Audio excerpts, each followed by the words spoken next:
Hello YouTube family, welcome new video. Guys, আজকে direct শুরু করব, ইন্ট্রো কিছু দেব না। আর আজকে বলবো আমরা পাহাড়ের ভিতরে যারা থাকি, পাহাড়ের উপর যারা থাকি, কিভাবে আমরা পানি সংগ্রহ করি। আর আপনারা দেখতে পাচ্ছেন আমি এখন হচ্ছে জুম কাটতে গেছি, যে সেখান থেকে হচ্ছে পানি আমাদের খুবই তৃষ্ণা লাগতেছিল। তারপর আমি ভাবছিলাম কোথা থেকে আমি পানি পাবো।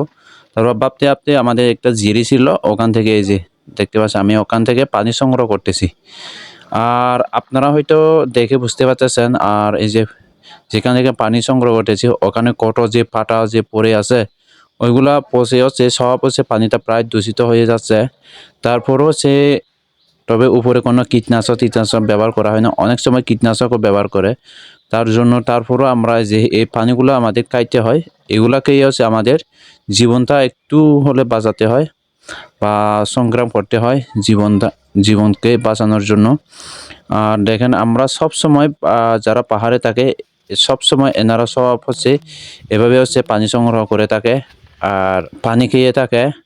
যারা হচ্ছে পাহাড়ের উপর বসবাস করে তারা হচ্ছে অনেক কষ্টে হচ্ছে পানি সংগ্রহ করে, একেবারে অনেক পাহাড় নেমে হচ্ছে ওনারা পানি নিয়ে আসে এরকম জিরি থেকে।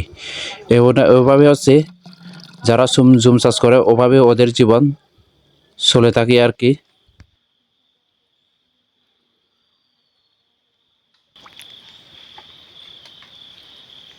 আমাদের জীবনযাত্রা মান এরকম, এই যে দেখেন আমাদের যারা পাহাড়ের পাস করি, আমাদের এরকম কুয়া থেকে বা ইয়া থেকে জিরে থেকে আমাদের পানি খেতে হয়। দেখেন এখানে কত যে মানে পাটা পচে আছে, তারপরও আমাদের এখান থেকে পানি খাইতে হচ্ছে, তা না হলে না খাইলে নাই।